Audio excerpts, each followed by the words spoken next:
Platon, philosophe grec du IVe siècle avant Jésus-Christ, demeure l'une des figures les plus influentes de la pensée occidentale. Né vers 428 avant Jésus-Christ et mort en 348, il a révolutionné la philosophie par ses idées profondes et sa méthode d'enseignement unique. L'œuvre de Platon se distingue par sa forme littéraire unique, les dialogues. Contrairement aux traités philosophiques traditionnels, Platon présente ses idées à travers des conversations entre personnages, principalement son maître Socrate et divers interlocuteurs. La philosophie platonicienne couvre un vaste éventail de domaines. La métaphysique explore la nature de la réalité et de l'être. L'épistémologie examine la nature de la connaissance et de la vérité. L'éthique traite de la morale et de la vertu. La politique analyse l'organisation idéale de la société.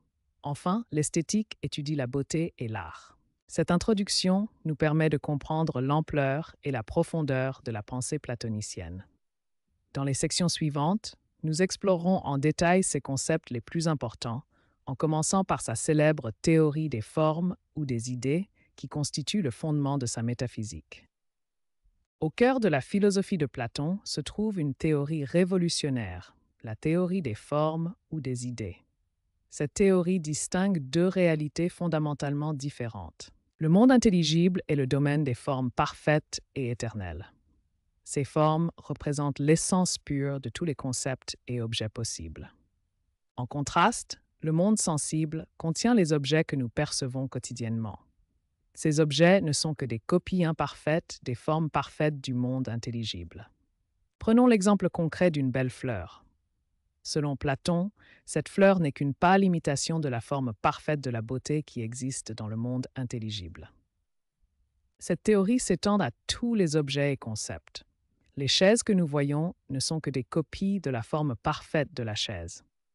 Les actes de justice imitent la forme de la justice. Pour Platon, la connaissance véritable ne peut être obtenue par l'observation du monde sensible, car celui-ci n'offre que des apparences trompeuses.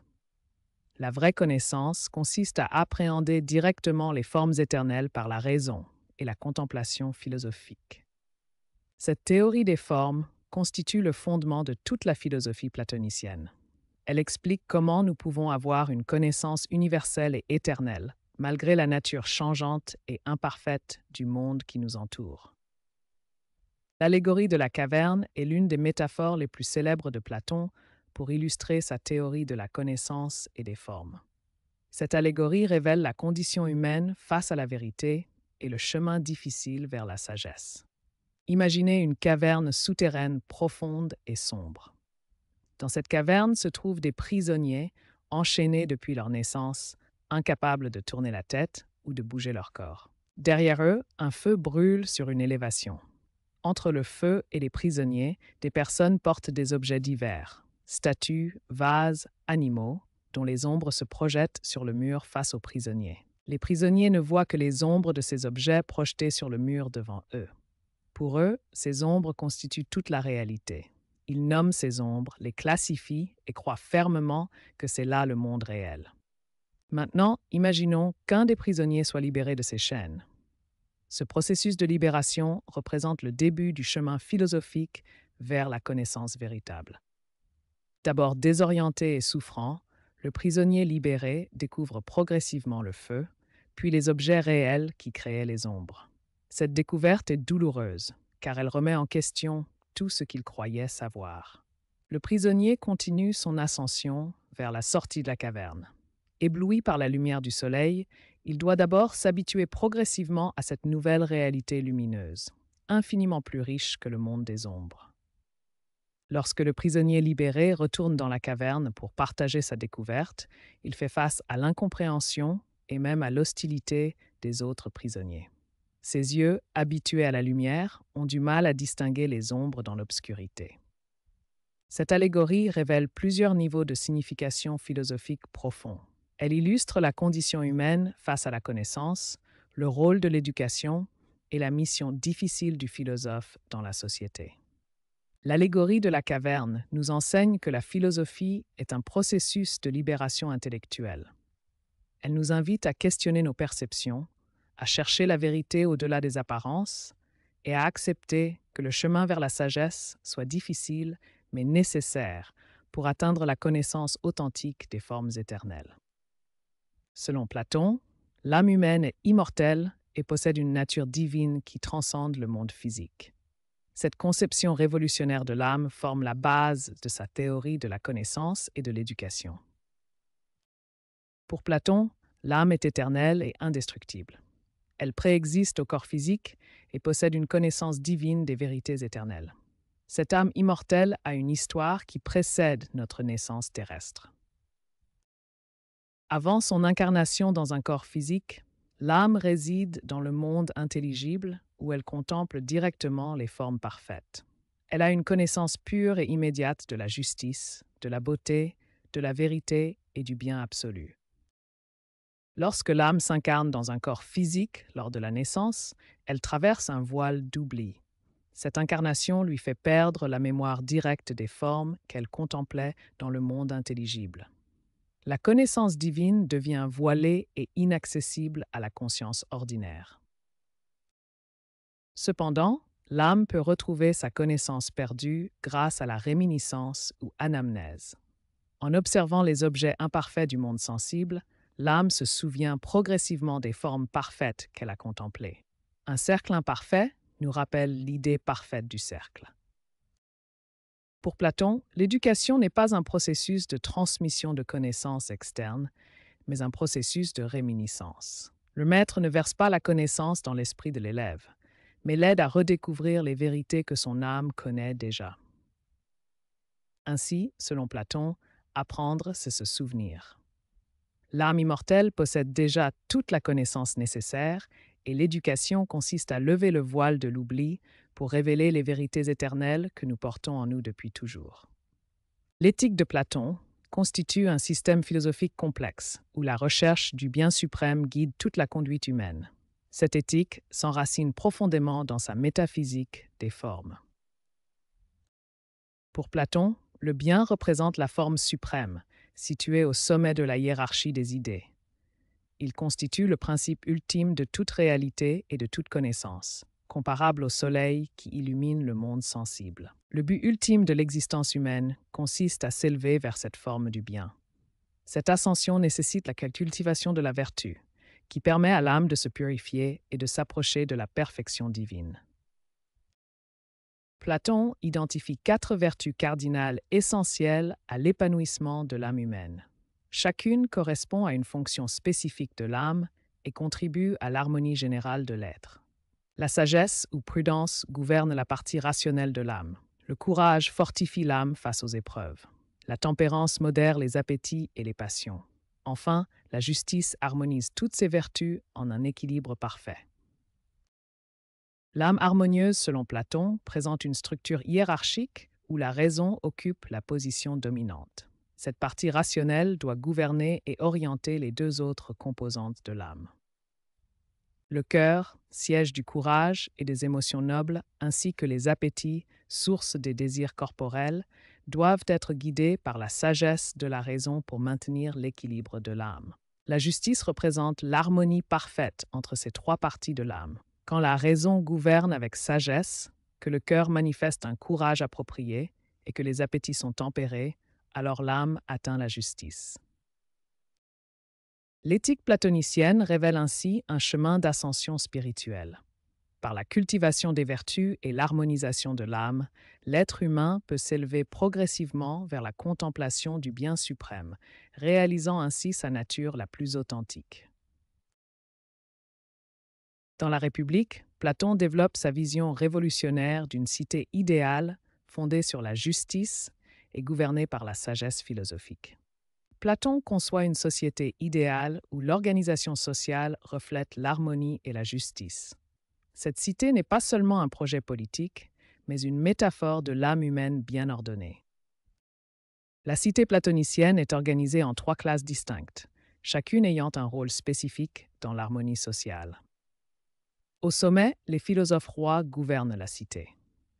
Ils sont les seuls à avoir contemplé la forme du bien et possèdent donc la sagesse nécessaire pour diriger avec justice. Les gardiens forment la classe militaire. Ils protègent la cité des menaces extérieures et maintiennent l'ordre intérieur.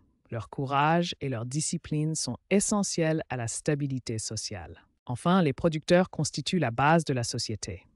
Artisans, agriculteurs et commerçants, ils assurent la prospérité matérielle de la cité en satisfaisant les besoins économiques de tous. Le philosophe roi représente l'idéal du gouvernant selon Platon.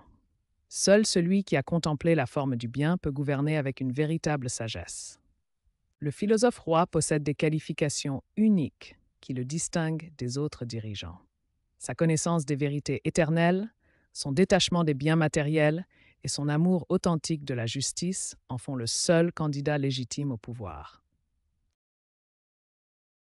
Platon critique sévèrement la démocratie qu'il considère comme un régime instable et dangereux. Selon lui, la démocratie souffre de défauts fondamentaux. Elle confie le pouvoir à ceux qui n'ont pas la connaissance nécessaire pour gouverner. Elle est vulnérable à la manipulation des démagogues et elle peut facilement dégénérer en tyrannie. Cette dégénérescence vers la tyrannie illustre pourquoi Platon privilégie le gouvernement des philosophes. Seule la sagesse peut garantir une gouvernance stable et juste. La vision politique de Platon repose sur des principes fondamentaux qui privilégient l'ordre rationnel et la compétence sur la volonté populaire. Pour Platon, la justice sociale naît de l'harmonie entre les classes, chaque citoyen occupant la place qui correspond à ses capacités naturelles. Cette organisation rationnelle, dirigée par ceux qui possèdent la connaissance du bien, garantit la stabilité et la prospérité de la cité idéale. Dans le banquet, Platon développe une conception révolutionnaire de l'amour qu'il nomme Eros. Cette théorie présente l'amour non pas comme une simple émotion, mais comme une force philosophique fondamentale qui guide l'âme vers la vérité. Selon Platon, l'amour est essentiellement un désir, une aspiration vers ce qui nous manque. Eros naît du sentiment d'incomplétude et nous pousse à rechercher ce qui peut nous combler. Cette conception fait de l'amour une force dynamique, toujours en mouvement vers son objet. Platon présente l'amour comme une ascension progressive à travers 4 niveaux distincts. Cette échelle de l'amour nous mène de la beauté la plus concrète vers la beauté absolue, révélant la nature profondément philosophique d'Eros. Le premier niveau commence par l'attraction pour la beauté physique des corps. Cette étape, bien qu'élémentaire, n'est pas méprisable, car elle éveille l'âme à la reconnaissance de la beauté. L'amoureux découvre dans un beau corps un reflet de la beauté éternelle. Au deuxième niveau, l'amoureux découvre la beauté morale, celle des âmes vertueuses. Il comprend alors que la beauté de l'âme, manifestée par la sagesse, le courage et la justice, est supérieure à la beauté physique. Cette révélation marque un tournant crucial dans l'ascension amoureuse. Le troisième niveau révèle la beauté des lois et des institutions. L'amoureux reconnaît la beauté dans l'ordre social harmonieux, dans les lois justes qui régissent la cité. Cette étape montre comment l'amour individuel peut s'élever vers l'amour du bien commun et de la justice collective. Au sommet de l'ascension se trouve la beauté elle-même, la forme pure et éternelle dont toutes les beautés particulières ne sont que des reflets imparfaits.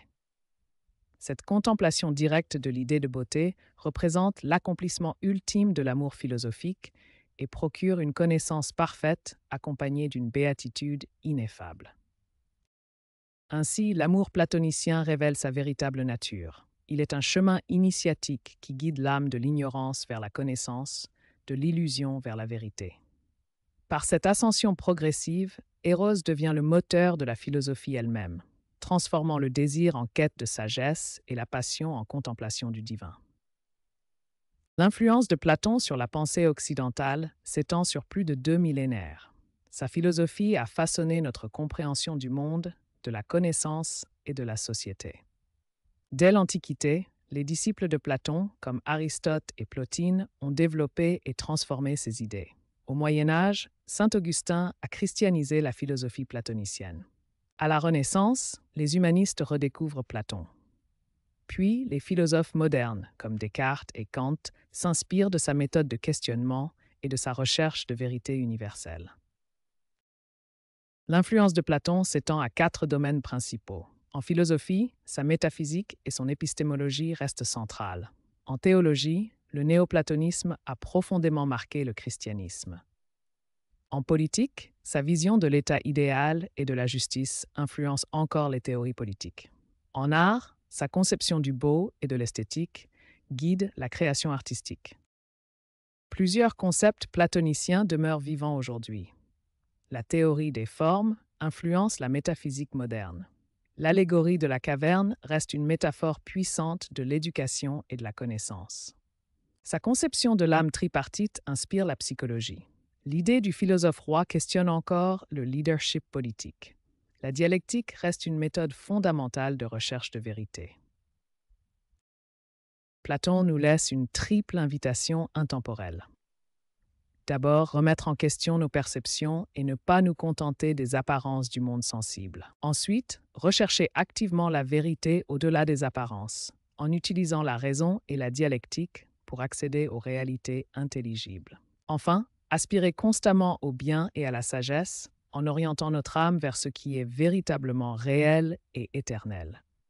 Cette quête transforme non seulement notre compréhension, mais notre être même. Ainsi, plus de 2000 ans après sa mort, Platon continue de nous guider vers la lumière de la connaissance et la beauté de la sagesse.